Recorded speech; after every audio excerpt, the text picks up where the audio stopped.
नमस्कार, स्वागत है आपका इन लाइव 24 न्यूज़ चैनल की ताज़ा समाचारों में। तो आज हम इस वीडियो में आपको बताएंगे आज की 5 बड़ी खबरें। तो चलिए शुरुआत करते हैं। देश में संक्रमितों की संख्या 3,80,000 के पार पहुंची।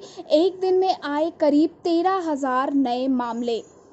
भारत में कोरोना वायरस से संक्रमित लोगों की कुल संख्या 3,80,000 के पार जा चुकी है। स्वास्थ्य मंत्रालय के ताजा आंकड़ों के मुताबिक देश में अब तक 3,80,531 लोग कोरोना से संक्रमित हो चुके हैं। इसमें से 12,537 की मौत अब तक हो चुकी है, जबकि 2,04,710 लोग ठीक भी हुए हैं।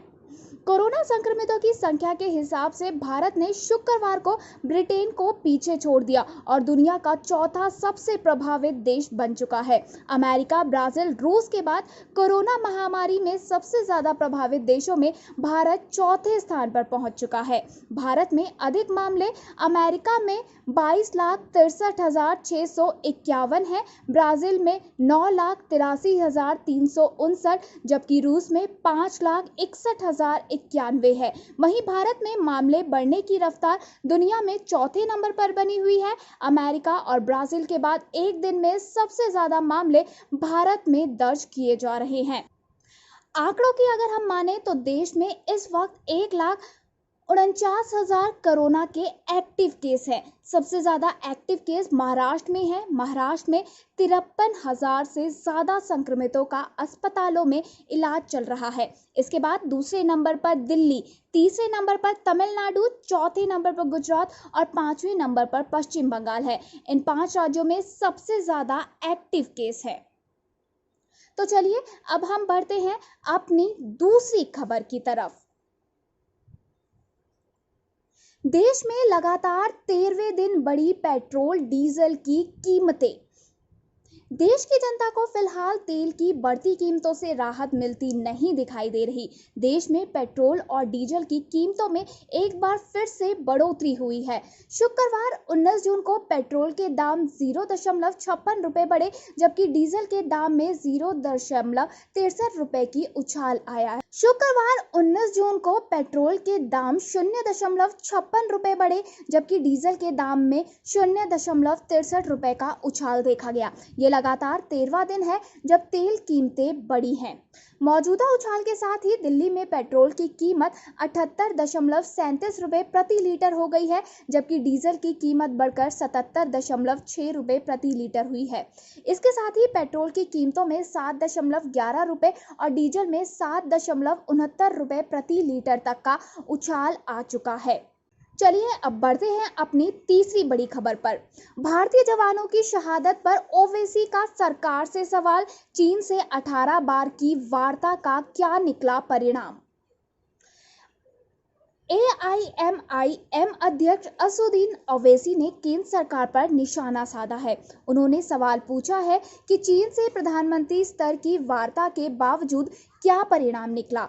ओवैसी ने कहा कि पिछले 6 साल में चीन के साथ प्रधानमंत्री स्तर की बातचीत हुई। इसके बावजूद चीन ने गलवान घाटी में भारतीय क्षेत्र पर कब्जा कर लिया। ओवैसी ने ट्वीट किया, पिछले 6 साल में प्रधानमंत्री ने अपने चीनी समकक्ष के साथ 18 बार बातचीत की। उन्होंने कटाक्ष किया कि प्रधानमंत्री की वार्ता का क्या परिणाम निकला। चीन गलवान घाटी में भारतीय क्षेत्र पर कब्जा कर रहा है। देश के 20 जवान शहीद हो गए। अब केवल यही पलटवार हो सकता है कि अपना क्षेत्र भारत वापस ले। ओवैसी का बयान पूर्वी लद्दाख की गलवान घाटी में हुई झड़प में भारत के 20 जवानों की शहादत के बाद आया है। 15 से 16 जून को पूर्वी लद्दाख में गलवान घाटी में चीनी सैनिकों के साथ भारतीय फौजों की झड़प हुई थी, जिसमें भारत के 20 जवानों को अपने प्राणों की आहुति देनी पड़ी थी। सैनिकों की शहादत की खबर आते ही चीन के खिलाफ लोगों में गुस्सा उबल पड़ा। सेलिब्रिटी से लेकर राजनेता तक ने चीन की हरकत का विरोध किया। वहीं लोग भारत में चीनी सामान के बहिष्कार के लिए आंदोलन चला रहे हैं। कांग्रेस चीनी भारतीय सैनिकों में झड़प के बाद लगातार केंद्र सरकार पर हमलावर है। साथ ही राहुल गांधी आक्रामकता से केंद्र सरकार पर हमलावर है। शहीद सैनिकों के सम्मान में उन्होंने अपना जन्मदिन तक नहीं मनाने का फैसला किया है। कांग्रेस की तरफ से राज्य इकाइयों को इस बारे में संदेश दे दिया गया है। 8 राज्यों की 19 राज्यसभा सीटों के लिए वोटिंग हुई शुरू। शिवराज ने किया मतदान। देश के 8 राज्यों से राज्यसभा की 19 सीटों के लिए आज चुनाव हो रहा है। गुजरात, मध्य प्रदेश और राजस्थान में भाजपा और कांग्रेस के बीच करीबी मुकाबला होने की संभावना है।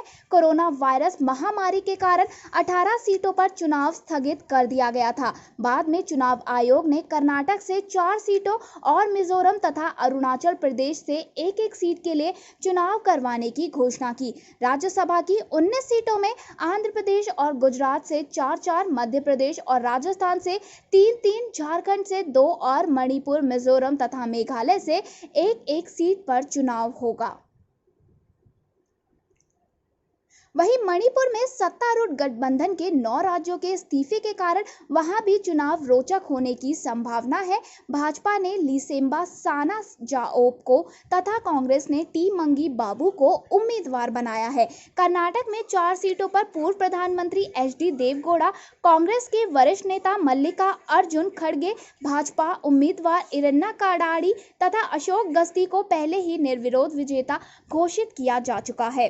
अरुणाचल प्रदेश से भी राज्यसभा की इकलौती सीट से भाजपा उम्मीदवार नबाम रेबिया की निर्विरोध जीत घोषित की जा चुकी है। चुनाव आयोग ने कहा कि 19 जून की शाम में ही सभी 19 सीटों के लिए मतगणना होगी। कोरोना वायरस महामारी के मद्देनजर चुनाव आयोग ने मतदान के लिए समुचित प्रबंध किए हैं। प्रत्येक मतदाता के शरीर के तापमान की जांच की जाएगी और सामाजिक दूरी के नियमों का पालन किया जाएगा। गुजरात में मुकाबला रोचक होने की संभावना है क्योंकि सत्तारूढ़ भाजपा और कांग्रेस दोनों में किसी के पास भी अपनी बदौलत अपने उम्मीदवारों को जिताने के लिए विधानसभा में पर्याप्त संख्या नहीं है।